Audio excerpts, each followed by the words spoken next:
Hello guys, welcome back to my YouTube channel.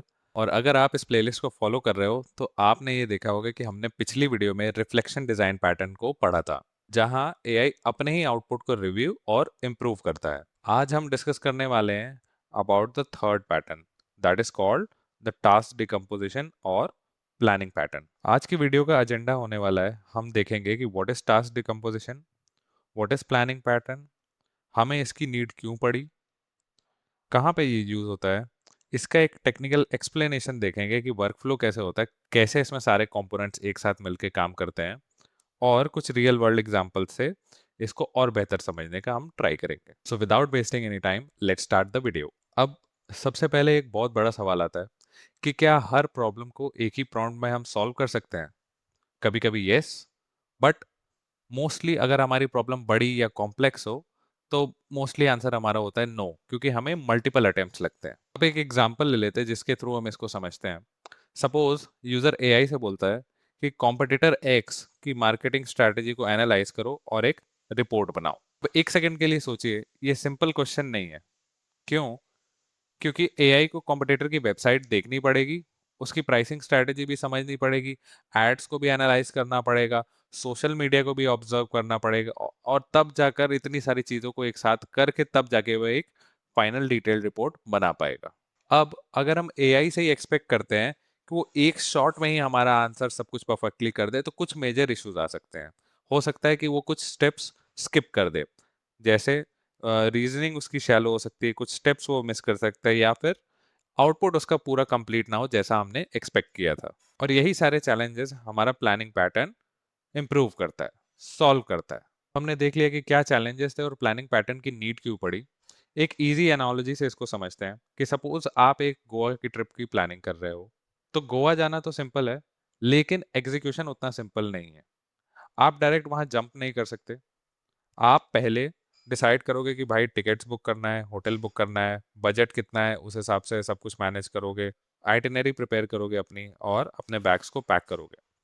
तो घूम फिर कर आपने नोटिस किया होगा कि गोल सिर्फ एक था, लेकिन उसे अचीव करने के लिए मल्टीपल स्मॉलर टास्क में हमको पहले उसको ब्रेक करना पड़ा, और तब जाके स्टेप बाय स्टेप करके हम सब कुछ पूरा कर पाए। एग्जैक्टली इसी आइडिया को, जिसमें हम एक जो गोल होता है उसको मल्टीपल स्मॉलर टास्क में ब्रेक डाउन कर देते हैं, इसको हम लोग कहते हैं टास्क डिकम्पोजिशन। मतलब लार्जर गोल को स्मॉलर मैनेजेबल टास्क में ब्रेक डाउन करना और ऑर्गेनाइज करना। अब इसको डेफिनेशन से समझते हैं, बट उसको समझने से पहले हमें ये देखना पड़ेगा कि आखिर टास्क डिकम्पोजिशन की फॉर्मल डेफिनेशन क्या है। तो जैसा मैंने बोला, task decomposition is breaking down a larger goal into smaller executable sub tasks.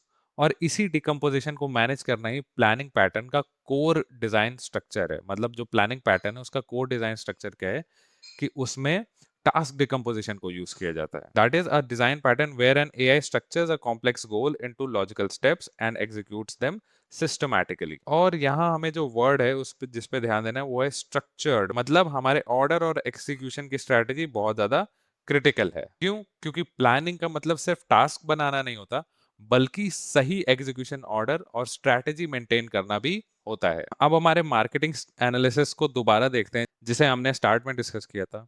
तो यूजर का गोल क्या था? यूजर का गोल था कि कॉम्पिटिटर एक्स की मार्केटिंग स्ट्रेटेजी को हमें एनालाइज करना था।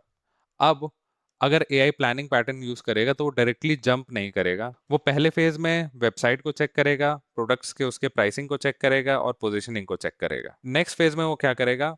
वो देखेगा कि कौन कौन से वो एड्स चला रहा है, कैंपेन्स कौन कौन से चला रहा है, और उसके सोशल मीडिया के स्ट्रैटेजीज को एनालाइज करेगा।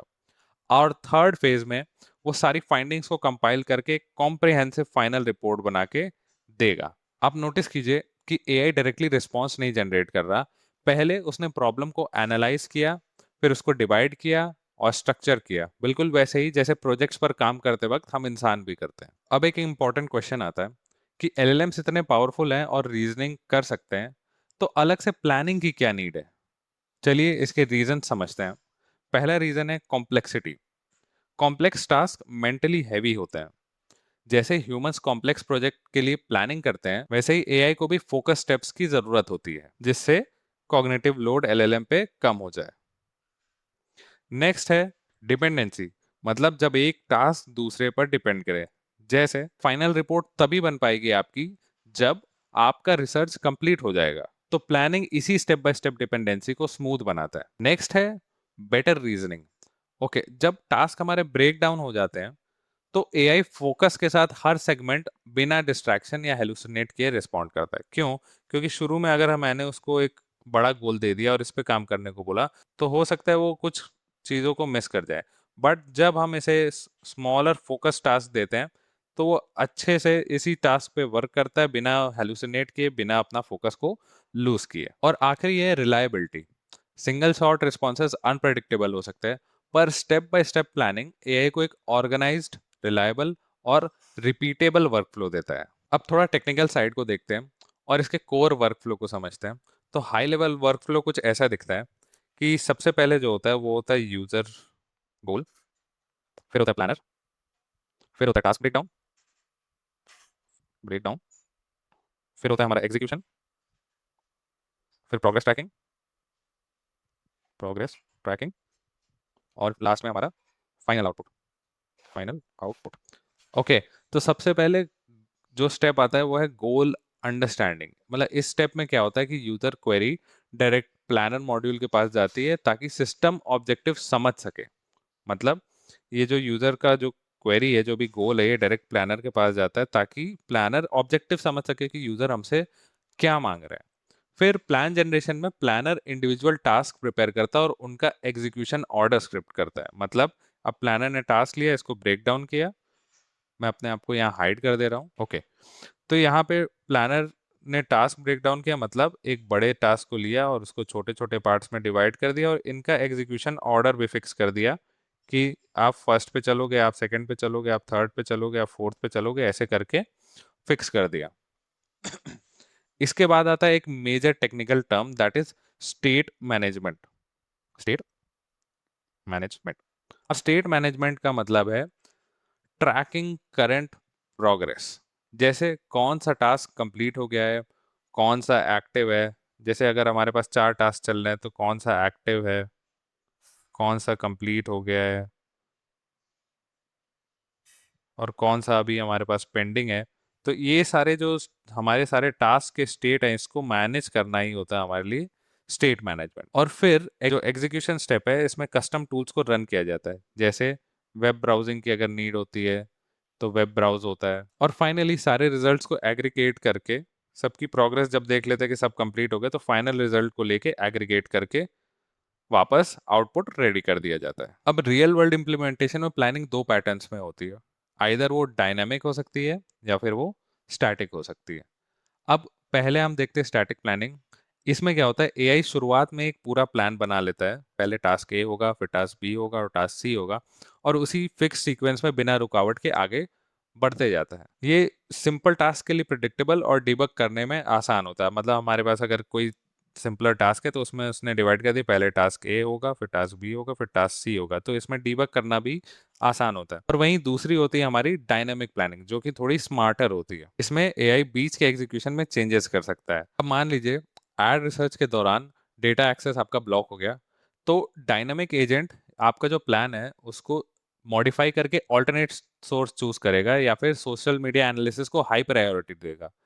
ये अप्रोच हम मॉडर्न एजेंट्स में रिएक्ट स्टाइल बोलते हैं इसको, जिसमें reason, observe, act and then replan किया जाता है। मतलब अगर कुछ फेल हो जाता है तो उसकी रीजनिंग देखता है, फिर ऑब्जर्व करता है कि क्यों फेल हुआ, फिर उस ऑब्जर्वेशन पे एक नया एक्शन बनाता है और फिर से रीप्लान करता है। अब इस पैटर्न को डेवलपर्स कैसे इंप्लीमेंट करते हैं उसका एक ब्रीफ विजुअल देखते हैं।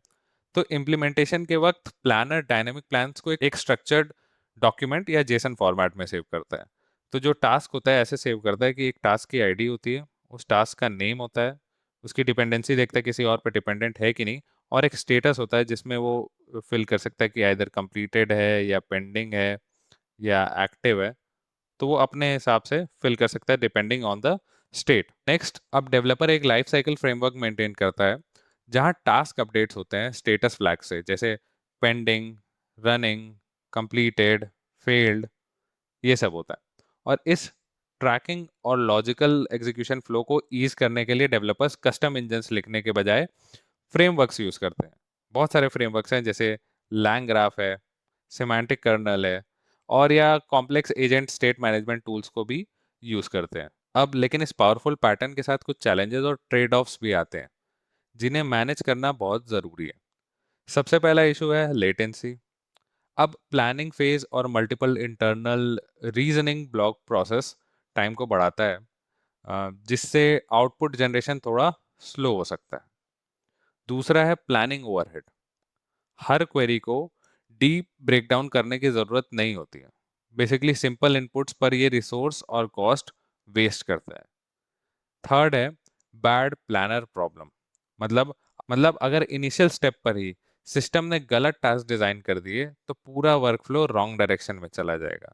मतलब अगर हमने इसको स्मॉलर टास्क में ब्रेक डाउन किया लेकिन पहला टास्क ही हमारा गड़बड़ है, तो बाद के जो टास्क एग्जीक्यूट होने वाले सब गड़बड़ गलत आउटपुट देंगे। और लास्ट है कास्केडिंग फेलियर। सिमिलर चीज जो मैंने बताई कि क्रिटिकल टास्क ब्रेक डाउन हो जाते हैं डाउनस्ट्रीम ऑपरेशन में। मतलब अगर इनिशियली स्टार्ट अगर एक गलत हुआ तो सारे गड़बड़ परफॉर्म करने लगेंगे। अब हम लोग एक समरी ले लेते हैं कि इस वीडियो में हमने क्या क्या देखा।